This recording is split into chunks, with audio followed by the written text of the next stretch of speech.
Hello guys, welcome. I'm your English teacher Prakash.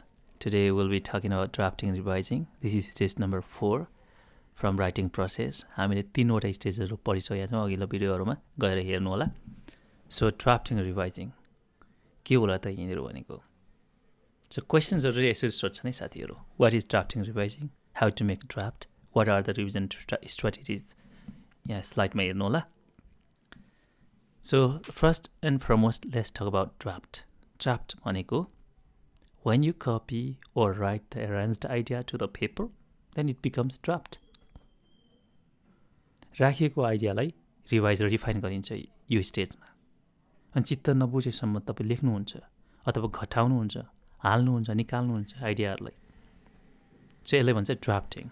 So draft एकै पटकमा बनिँदैन है त. यसलाई टाइम लाग्छ. जबसम्म तपाईं स्याटिस्फाई हुनुहुन्न तबसम्म लेखिराख्नुहुन्छ.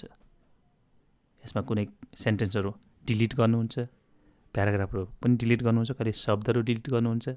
सो यहाँ हेर्नु होला. यो पढ्नुस् है त स्क्रिनमा. Next how to make a draft. So एक्जाममा यस्तो क्वेशन आयो भने चाहिँ एन्सर यसरी गर्नु होला. First draft is nothing, you will make multiple drafts. एकै पटकमा चाहिँ ड्राफ्ट पनि रेडी हुँदैन. ड्राफ्ट बनाउनलाई पनि टाइम लाग्छ. ड्राफ्ट भनेको जस्ट फाइनल डकुमेन्ट भन्दा अघिल्लो पेपरलाई ड्राफ्ट भनिन्छ है त.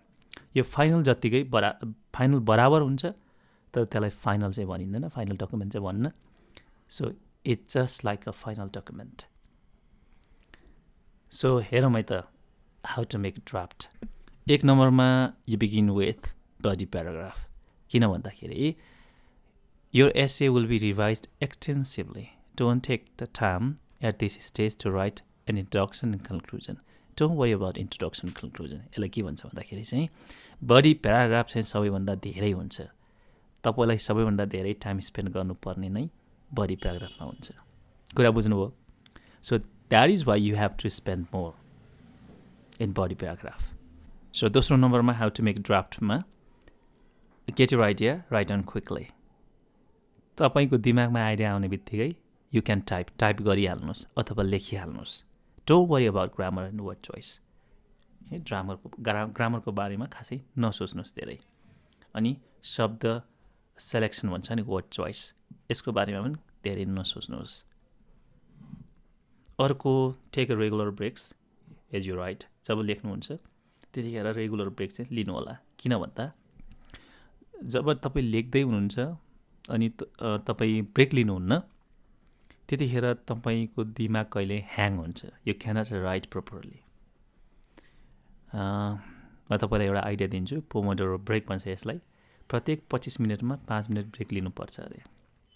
ओके, ट्राई गर्नु होला अनि के कुरा लेख्नु होला है त. अर्को छ right with revision in mind.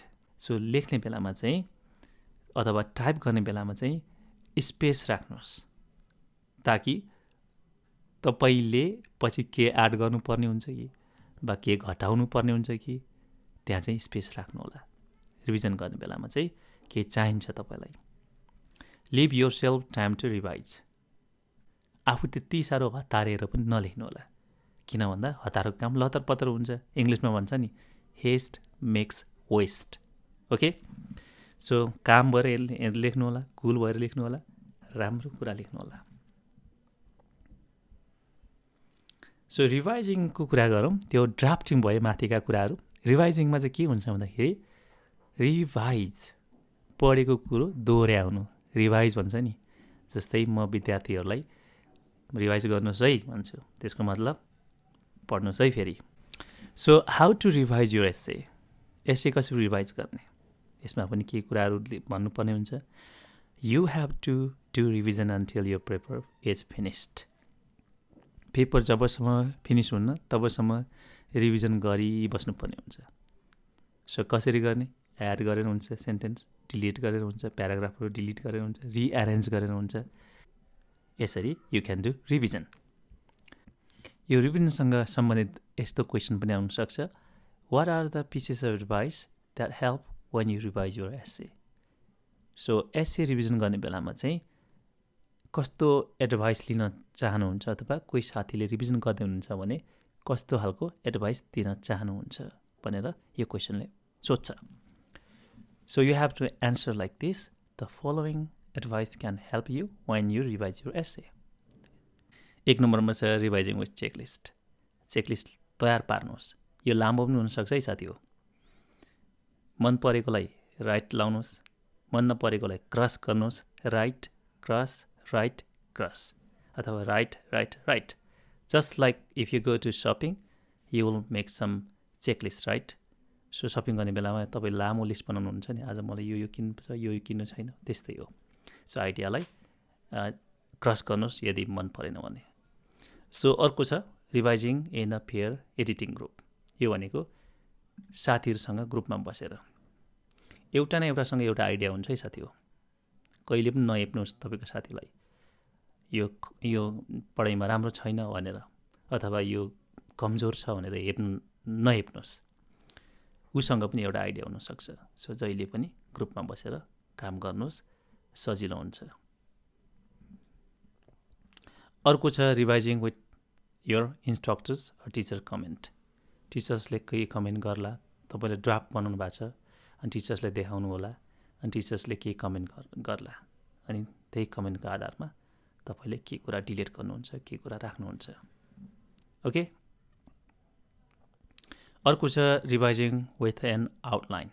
Outline भन्नाले आइडियालाई ग्रुप बनाउनुहुन्छ. सजिलो हुन्छ नि त, ग्रुप भेडासँग बाख्रासँग भने जस्तै सजिलो हुन्छ. सो आइडियालाई ग्रुप बनाउनुहुन्छ अनि प्रत्येक ग्रुपबाट के निकाल्ने, के हाल्ने, के घटाउने सबै काम गर्नुहुन्छ, सजिलो हुन्छ. सो यिनीहरू थिए strategies. So thank you so much guys. Next time हामी चाहिँ एडिटिङ एन्ड प्रुफ रिडिङ यो राइटिङ प्रोसेसको लास्ट स्टेज पढ्नेछौँ. So till then stay safe. Bye bye. Take care.